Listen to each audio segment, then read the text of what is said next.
இந்த செஷன்ல நம்ம தெரிஞ்சுக்க போறது ஷேர்ஸ் பத்தி. ஆல்ரெடி சொல்லிட்டேன், ஒரு கம்பெனியினுடைய கேபிட்டலை வந்து நம்ம பல ஸ்மால் யூனிட்ஸா வந்து டிவைட் பண்ணலாம். கம்பெனியினுடைய கேபிட்டலை பல ஸ்மால் யூனிட்ஸா நம்ம டிவைட் பண்ணி இந்த ஒவ்வொரு யூனிட்டை தான் வந்து நம்ம என்ன சொல்ல போறோம், ஷேர் அப்படின்னு சொல்லுவோம். ஓகே, அண்ட் இந்த ஷேர்ஸை வந்து நம்ம ரெண்டு டைப்பா பிரிக்கலாம்.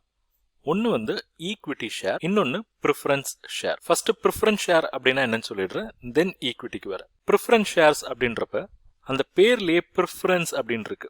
அதாவது அவங்களுக்கு வந்து ஒரு முன்னுரிமை, ஒரு முக்கியத்துவம் இருக்கும். எந்தெந்த விஷயங்கள்ல பார்த்துட்டீங்கன்னா, இப்போ அந்த கம்பெனி லாபம் பண்றாங்க, அந்த லாபத்தை வந்து டிவிடெண்டா டிஸ்ட்ரிபியூட் பண்றப்ப, அந்த டிவிடெண்ட் டிஸ்ட்ரிபியூட் பண்றப்ப இவங்களுக்கு ப்ரிஃபரன்ஸ் கிடைக்கும். அதாவது ப்ரிஃபரன்ஸ் ஷேர் ஹோல்டர்ஸ்க்கு பே பண்ணதுக்கு அப்புறமா தான் வந்து ஈக்விட்டி ஷேர் ஹோல்டர்ஸ்க்கு பே பண்ணுவாங்க. ஸோ அந்த விஷயத்துல இவங்களுக்கு முன்னுரிமை கிடைக்குது. அதே மாதிரி அந்த கம்பெனியை வந்து க்ளோஸ் பண்றாங்கன்னு வச்சுப்போம். அப்போ க்ளோஸ் பண்றப்ப கேபிட்டல் வந்து திரும்ப ஓனர்ஸ்க்கு கொடுக்கணும் இல்லையா? அப்போ ஈக்விட்டி ஷேர் ஹோல்டர்ஸ்க்கு பே பண்றதுக்கு முன்ன ப்ரிஃபரன்ஸ் ஷேர் ஹோல்டர்ஸ்க்கு வந்து பே பண்ணணும். அதாவது ரீபேமெண்ட் ஆஃப் கேபிட்டல். இந்த ரீபேமெண்ட் ஆஃப் கேபிட்டல் எப்போ வருது, அந்த பிசினஸை வந்து க்ளோஸ் பண்றப்ப, வைண்டிங் அப் அப்படின்னு சொல்லுவாங்க. வைண்ட் அப் பண்றப்ப பேலன்ஸ் என்ன கேபிட்டல் இருக்கோ, அதாவது இருக்கக்கூடிய சொத்துக்கள் எல்லாம் வித்து கடன் எல்லாம் அடைச்சு அதுக்கப்புறமா பேலன்ஸ் என்ன இருக்கோ அதை வந்து ஓனர்ஸ்க்கு கொடுக்கணும். அண்ட் ஓனர்ஸை வந்து நம்ம ரெண்டு வகையில் பிரிக்கிறோம். ஒன்று ஈக்விட்டி ஓனர்ஸ், இன்னொன்று ப்ரிஃபரன்ஸ் ஓனர்ஸ். ஸோ ப்ரிஃபரன்ஸ் ஓனருக்கு செட்டில் பண்ணிட்டு அதுக்கப்புறமா இருக்கக்கூடிய பேலன்ஸ் தான் வந்து ஈக்விட்டி ஷேர் ஹோல்டர்ஸ்க்கு போகும். ஓகே, ஸோ இங்கே நம்ம பார்த்து தெரிஞ்சுக்கிட்ட விஷயம், கேபிட்டல் வந்து நம்ம பல யூனிட்ஸாக வந்து பிரிக்கிறோம்.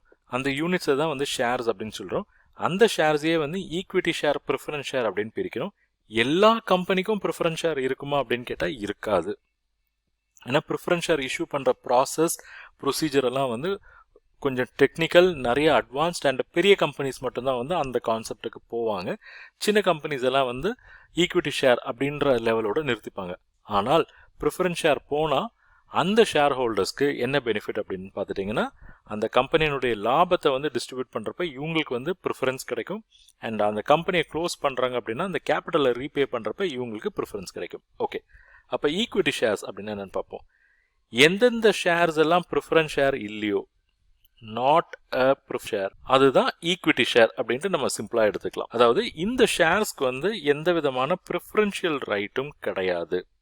அண்ட் ப்ரிஃபரன்ஸ் ஷேர்ல ஒரு முக்கியமான விஷயம் சொல்ல விட்டுட்டேன்.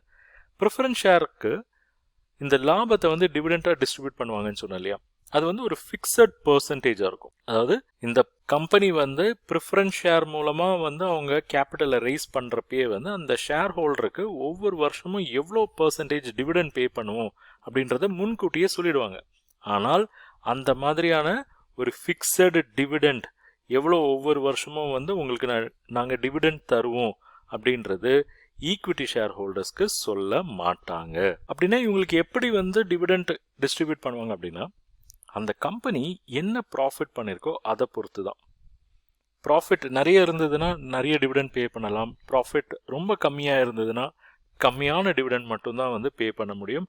ப்ராஃபிட்டே இல்லை அப்படின்னா நோ டிவிடெண்ட். அண்ட் இன்னொரு முக்கியமான விஷயம், ரீபேமெண்ட் ஆஃப் கேபிட்டல். ஆல்ரெடி வந்து ப்ரிஃபரன்ஸ்ல நான் அதை சொல்லிட்டேன். என்ன சொல்லியிருந்தேன்னா, கம்பெனியை வைண்ட் அப் பண்றப்ப ஃபர்ஸ்ட் வந்து இவங்களுக்கு பே பண்ணிடுவாங்க, ப்ரிஃபரன்ஸ் ஷேர் ஹோல்டர்ஸ்க்கு. ஸோ அவங்களுக்கு பே பண்ணதுக்கு அப்புறமா ஏதாவது பேலன்ஸ் இருந்தால் மட்டும்தான் ஈக்விட்டி ஷேர் ஹோல்டர்ஸ்க்கு வந்து கேபிட்டலை வந்து திரும்ப பே பண்ணுவாங்க. அண்ட் இந்த ஈக்விட்டி ஷேர்ஸ்க்கு வந்து இன்னொரு பேர் கூட இருக்கு, ஆர்டினரி ஷேர்ஸ். ஸோ இந்த செஷன்ல நம்ம பேசிக்கா வந்து ஷேர்ஸ் அப்படின்னா என்ன, ஷேர்ஸினுடைய type, preference share, equity share, அதை பார்த்தோம்.